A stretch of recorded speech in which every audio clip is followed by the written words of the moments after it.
மூவிரு முகங்கள் போற்றி முகம்பொழி கருணை போற்றி ஏவரும் துதிக்க நின்ற ஈராறு தோள் போற்றி காஞ்சி மாவடி வைகும் செவ்வேள் மலரடி போற்றி அண்ணான் சேவலும் மயிலும் போற்றி திருக்கைவேல் போற்றி போற்றி. ஸ்ரீ குருபியோ நமக. அனைவருக்கும் நமஸ்காரம். முருகப்பெருமானுக்கு உகந்ததும் வருடத்தில் ஒருமுறை நிகழும் மகா கந்த சஷ்டி பெருநாளில் கந்த புராணம் கேட்பதும் படிப்பதும் மகா புண்ணியம் என்பது ஆன்றோர் வாக்கு. கந்த புராணம் 14 புராணங்களுள் ஒன்று. கந்த புராணமே அனைத்திலும் பெரிய புராணமாக கருதப்படுகிறது. கந்த புராணத்தில் இல்லாதது வேறு எந்த புராணத்திலும் இல்லை என்று சிறப்பித்து சொல்லப்படுகிறது. சிவனுடைய கண்களாக கூறப்படும் புராணங்களுள் கந்த புராணம் நெற்றிக் கண்ணாகும். முருகப்பெருமான் அசரீரியாக திகட சக்கரம் என்று அடியெடுத்து கொடுக்க கச்சியப்பர் அதனை வைத்தே விநாயகர் காப்பு எழுதி இந்த கந்த புராண நூலை தொடங்கினார். அதில் ஓர் இலக்கண பிழை ஏற்பட்ட போது முருகப்பெருமானே புலவர் வடிவில் தோன்றி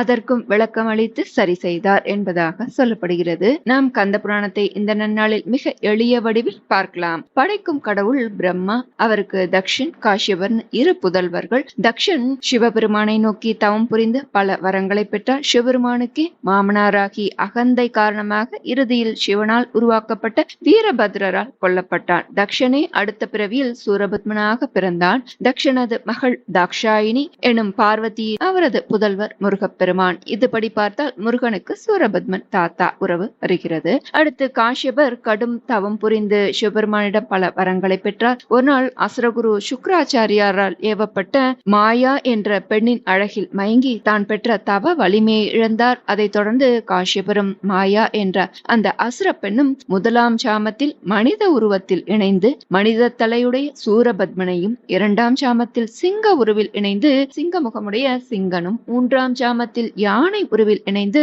யானை முகமுடைய தாரகனும், 4ஆம் சாமத்தில் ஆட்டுருவில் இணைந்து ஆட்டு தலையுடைய அஜமுகி என்ற அசுர பெண் பிறந்தனர். மாயை காரணமாக தோன்றிய இந்த 4 பேருமே ஆணவ மிகுதியால் மிதந்தனர். இவர்களுடன் மொத்தத்தில் 2 லட்சம் பேரை பெற்றெடுத்தார்கள் அப்படின்னு சொல்லப்படுது. காஷ்யபர் தனது பிள்ளைகளிடம், குழந்தைகளே, நீங்களாம் வடதிசை நோக்கி சென்று சிவபெருமானை நோக்கி தவம் செய்யுங்கள், வேண்டிய வரங்களை பெற்று மகிழ்ச்சியுடன் வாழுங்கள்னு உபதேசம் செய்தார். இவர்கள் கட்டும் தவம் இருந்து சிவபெருமானிடம் பல வரங்களை பெற்றார்கள். இவர்களுடன் சூரபத்மன் சிவபெருமானை நோக்கி கட்டும் தவம் புரிந்து 108 யுகம் உயிர் வாழவும் 1008 அண்டம் அரசாளவும் இந்திரஞாலம் என்ற தேரையும் வரமாக பெற்றான். மேலும் தனக்கு சாகா வரம் வேண்டும் என்று சூரபத்மன் சிவபெருமான்கிட்ட வரம் கேட்டான். பிறந்தவன் மடிந்தே தீர வேண்டும் என்பது விதி என்ற சிவபெருமான், எந்த வகையில் உனக்கு அழிவு வர வேண்டும் நீ சொல்லுன்னு கேட்கிறார். சூரபத்மன் புத்திசாலித்தனமாக ஒரு பெண்ணின் வயிற்றில் பிறக்காத பிள்ளையால் தான் தனக்கு அழிவு வர வேண்டும் என்று கேட்டான். பெண்ணை அன்றி வேறு யாரால ஜீவர்களை உற்பத்தி செய்ய முடியும் என்று அவனது கணக்கு. வரத்தை பெற்றவுடன் சூரபத்மனும் அவனுடன் பிறந்தவர்கள் நேரா போய் குலகுருவான சுக்ராச்சாரியார்கிட்ட போய் ஆசீர்வாதம் பெற்றார்கள். தம்மை போல் பலரை உருவாக்கி அண்ட சராச்சரங்கள் எல்லாவற்றையும் ஆண்டு இந்திரன் முதலான 30 முக்கோடி தேவர்களையும் சிறையில் அடைத்தார்கள். இதன் பின் இந்திரன் சூரபத்மனுக்கு பயந்து பூலோகத்துல வந்து ஓடி ஒளிந்து கொண்டான். அசுரர்களுடைய இந்த கொடுமையை தாங்க முடியாத தேவர்கள் கைலாயத்துக்கு போய் சிவபெருமான்கிட்ட சூரபத்மன்டேந்து தங்களை காக்கும்படி முறையிட்டனர். சிவபெருமானும் அதற்குரிய நேரம் வந்ததுன்னு அன்னை பார்வதி தேவியை பார்க்க, அப்போ அவருடைய நெற்றியிலிருந்து அதிபயங்கரமான நெருப்பு பிழம்பு தீப்பொறி பறந்தது. ஈசானம் தத்புருஷம் அகோரம் வாமதேவம் சத்யோஜாத்தம், ஞானிகளுக்கு மட்டுமே தெரியக்கூடிய அதோ முகம் என்ற 6 முகங்களிலிருந்து 6 தீப்பொறிகளையும் வாயு பகவான் ஏந்தி சரவண பொய்கையில் அங்கு மலர்ந்திருந்த தாமரை மலர்கள் மேல போய் சேர்த்தார். அந்த தீப்பொறிகள் 6 குழந்தைகளாக தோன்றின. இந்த இடத்துல நெற்றியிலிருந்து அதிபயங்கரமான நெருப்பு வந்தது இல்லையா, அதை தாங்காத தேவர்கள்லாம் ஓடுறா.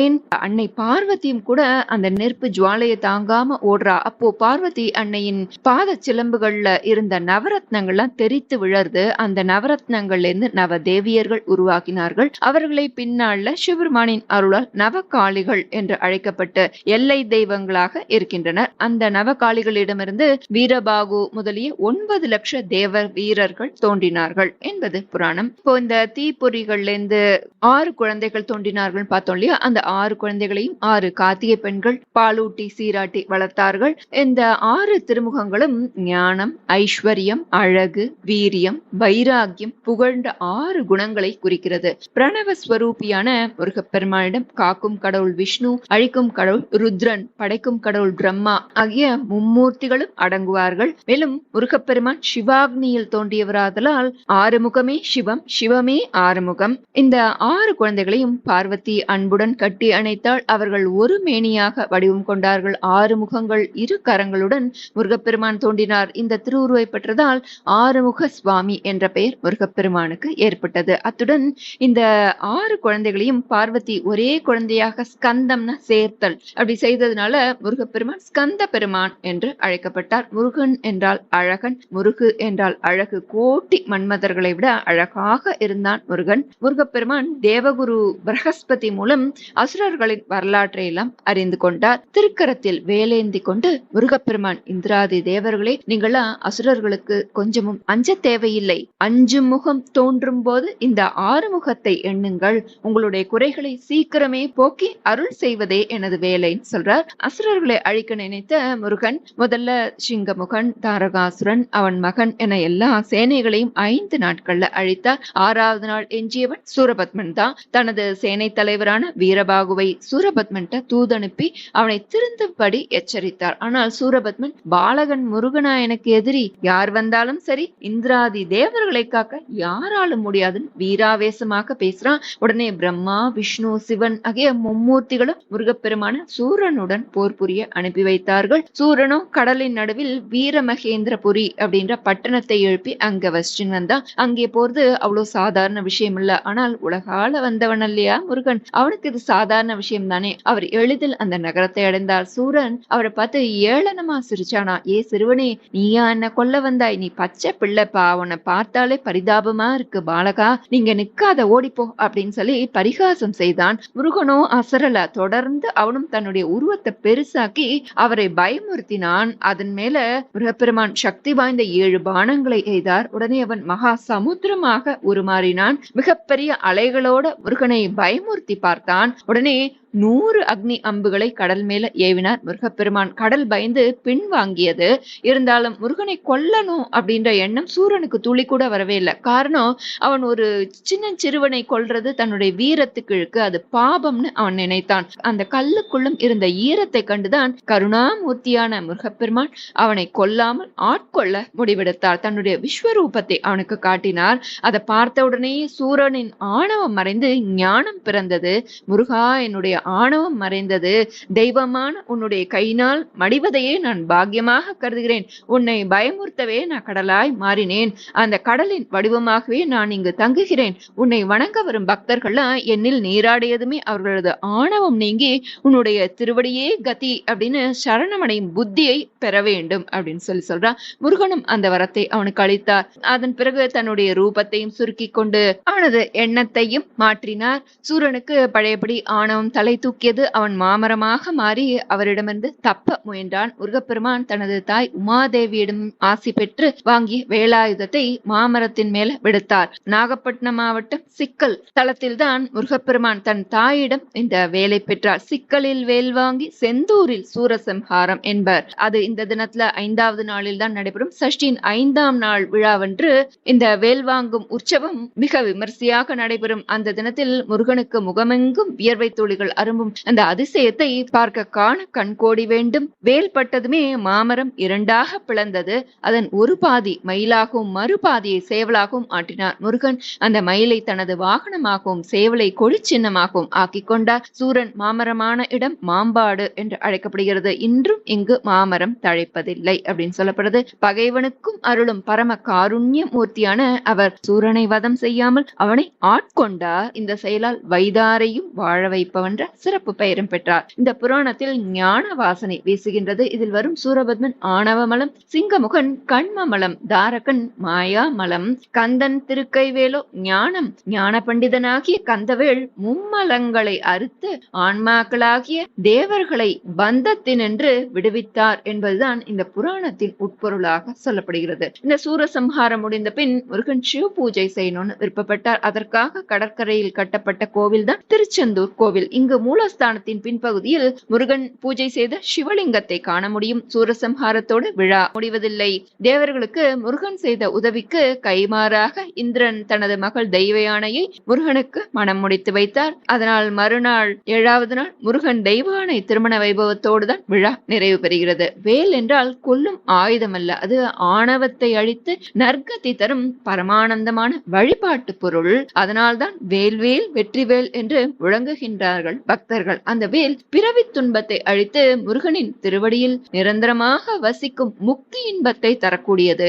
சூரசம்ஹாரம் கந்தனால் இந்த ஐப்பசி வளர்ப்பிறை சஷ்டி திதியில் நிகழ்த்தப்பட்டதால் இது கந்த சஷ்டி என்றாயிற்று. கிருத்திகை என்றால் திருத்தணி. இங்கு மட்டும்தான் சூரசம்ஹார விழா நடைபெறாது. தணிகை என்றால் சினம் தணிதல் என்பது பொருள். முருகப்பெருமான் சினம் தணிந்து வள்ளியை மனம் புரிந்து மிக அமைதியாக அமர்ந்து காட்சி தரக்கூடிய தலம் தான் இந்த திருத்தணி. இந்த காரணத்தினால்தான் இந்த கோவிலில் மட்டும் சூரசம்ஹாரம் நடைபெறுவதில்லை. தைப்பூசம் என்றால் பழனியே நினைவுக்கு வரும். கந்த சஷ்டி என்றால் திருச்செந்தூர். இங்கு நடந்த ஒரு சுவையான சம்பவம் இந்த கந்த சஷ்டியில் கேட்பது மிக விசேஷம். முருகப்பெருமானது புகழ்பாடும் பாடல்கள் எத்தனையோ 100,000 இருந்தாலும் தனது தனித்தன்மையால் உயர்ந்து நிற்கிறது அந்த கந்த சஷ்டி கவசம். இதை இயற்றியவர் பாலதேவராய சுவாமிகள், மிகச்சிறந்த முருக பக்தர். அவர் இந்த கந்த சஷ்டி கவசத்தை உருவாக்கிய சூழ்நிலையானது மிக உணர்ச்சி பூர்வமானது. ஒரு சமயம் அவருக்கு கடுமையான வயிற்று வலி. எவ்வளவோ சிகிச்சைகள் மேற்கொண்டு அவருடைய வயிற்று வலி குணமாகல. வாழ்க்கையை வெறுத்து போய் கடல்ல விழுந்து தற்கொலை செய்துக்கலாம்ன்ற முடிவோட திருச்செந்தூருக்கு வந்தார். அவர் அங்க வந்த நேரம் கந்த சஷ்டி விழா ஆரம்பித்திருந்தது. ஏற்கனவே பாலதேவராய சுவாமிகள் தீவிரமான முருக பக்தர்ன்றதுனால இந்த திருவிழா காட்சிகள்லாம் பார்த்து கொஞ்சம் மனம் மாறினார். அவருக்கு திருநாவுக்கரசர் அது போல சூளை நோயினால தவிச்சு இறைவன் அருளால குணமானதும் நினைவுக்கு வருது. அதனால தற்கொலை முடிவை மாற்றிக்கொண்டு முருகப்பெருமானை வேண்டி சஷ்டி விரதம் இருக்க தொடங்கினார். முதல் நாள் செந்தூர் கடலில் புனித நீராடி முருகப்பெருமானை வழிபட்டு அந்த கோவில் மண்டபத்தில் கண்கள் மூடி தியானத்தில் அமர்ந்ததாகவும் முருகப்பெருமான் அவருக்கு காட்சி தந்து அருள் புரிந்து தனக்காக சஷ்டி கவச்சம் பாடும் திறனையும் அவருக்கு அளித்ததாகவும் அடுத்த நிமிடமே பாலதேவராய சுவாமிகள் மனதில் பக்தி வெள்ளமானது பிரவாகமாக எடுத்து ஓடியது. சஷ்டியை நோக்க சரவண பவனா சிஷ்டருக்குதவும் செங்கதிர் வேலோன் என்று துவங்கும் திருச்செந்தூர் திருத்தலத்திற்கான சஷ்டி கவச்சத்தை முதலாக எழுதி முடித்தார். அடுத்த 5 நாட்களுக்கு முருகப்பெருமானின் பிற அறுபடை வீடுகளான திருப்பரங்குன்றம், பழனி, சுவாமிமலை, திருத்தணி, பழமுதிர்ச்சோலை திருத்தலங்களுக்கான சஷ்டி கவச்சங்களை இயற்றி முடித்தார். இந்த 6 சஷ்டி கவச்சங்களையும் பாலதேவராய சுவாமிகள் இயற்றி முடித்த போது அவரை வாட்டிய வயிற்று வலி முற்றிலும் காணாமல் போனது அப்படின்னு சொல்லப்பட்டது.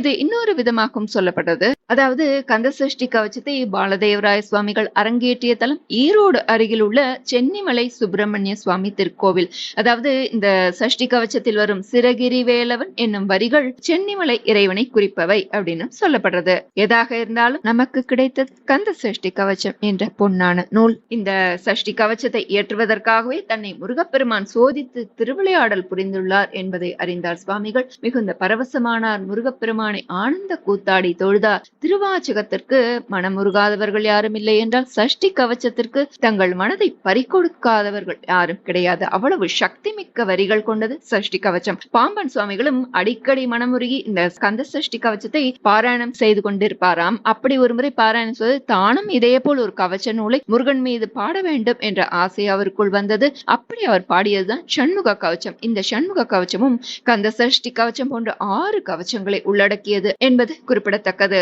முருகனுக்கு உகந்த இந்த கந்த சஷ்டியில் கந்த சஷ்டி கவச்சம், இந்த 6 கந்த சஷ்டி கவச்சம் மற்றும் கந்தகுரு கவச்சம், சண்முக கவச்சம் பாராயணம் செய்வது மிக விசேஷ பலன் தரும். முருகனுக்கு படை வீடும் 6, முருகனை வளர்த்த கார்த்திகை பெண்கள் 60, சரவணபவ என்ற முருகப்பெருமானின் திருமந்திரமும் 6 எழுத்து. ஜாதகத்தின் 6ஆம் இடம் பொதுவாக விரோதம், கடன், ரோகம், சத்ரு போன்றவற்றை குறிக்கும். இந்த தோஷங்கள் அனைத்தையும் போக்கும் வல்லமை கொண்டவர் முருகப்பெருமான். அதனால் நாம் வழக்கமாக பாடும் திருச்செந்தூர் திருத்தலத்துக்கான சஷ்டி கவச்சத்தோடு மற்ற 5 அறுபடை வீடுகளுக்கும் உரிய கவச்சத்தையும் சேர்த்து பாட நோய்கள் அண்டாது, மனம் வாடாது, குறைவின்றி 16 பேரும் நெடுநாள் வாழலாம், நவகிரகங்களும் மகிழ்ந்து நன்மை அளித்திடுவார்கள், குழந்தை பாக்கியம் கிட்டும், இப்படி பல பலன்கள் கிட்டும் என்று இந்த சஷ்டி கவச்சத்திலேயே சொல்லப்பட்டுள்ளது. கவச்சம் என்பது நம்மை காப்பாற்றக்கூடிய ஒன்று. போரில் யுத்த வீரர்கள் தங்களது உடலை காத்துக் கொள்ளவே கவச்சம் அணிந்து கொள்கிறார்கள். இந்த சஷ்டி கவச்சமும் அப்படிப்பட்டது. நம்மை தீமைகளிலிருந்து, கஷ்டங்களிலிருந்து காப்பாற்றக்கூடியது. அனைவரும் இந்த கந்த சஷ்டி திருநாளில் சக்தி வேலுடன் கூடிய முருகப்பெருமானை வணங்கி அவருக்குரிய துதிகளை பாடி அனை அனைத்து வளமும் நலமும் பெறுவோம், நற்கதியும் பெறுவோம். ஓம் சரவணபவ. நல்லதே நடக்கும். நமஸ்காரம்.